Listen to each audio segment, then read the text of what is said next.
Sri Lanka's most powerful news brand. A cabinet paper has been submitted seeking approval to construct two coal-powered power plants in Trincomalee and Norachole that would generate a total of 1,200 megawatts.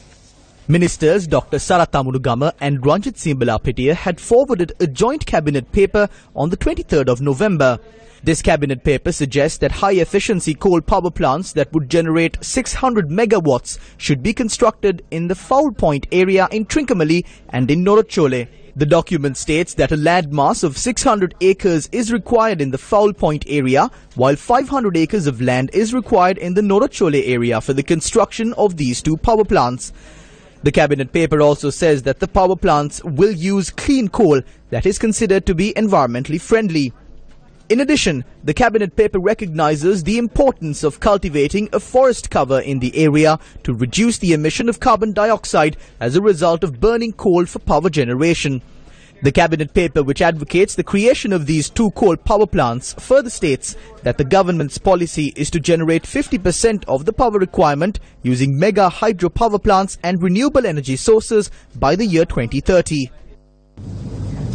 Now, this government has promised a green-blue economy through the 2018 budget. This government has asked people to actually move into economically and environmentally friendly methods to supply the electricity that is required by them.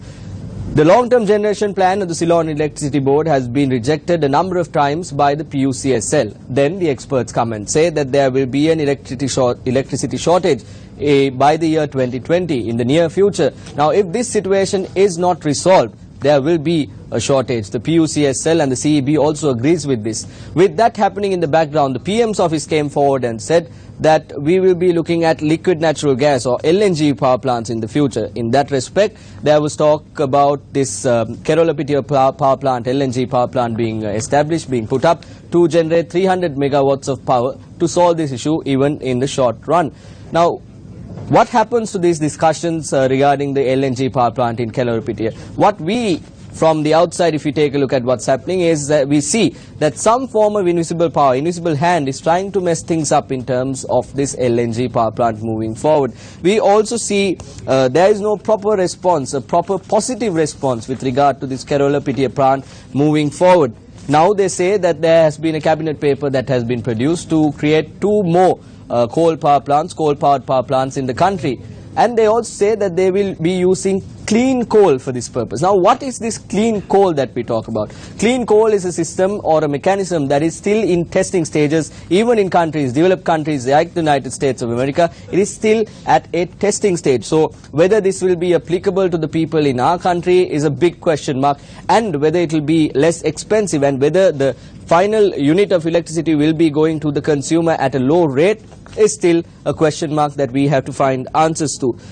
The budget 2018 introduced a carbon tax in the few days ago. Now, why this happened was that President Maithripala Sirisena went to COP21 in 2015 and made a promise and said we will reduce the carbon emissions in our country, and the people have agreed. The people have agreed to pay a carbon tax in the country.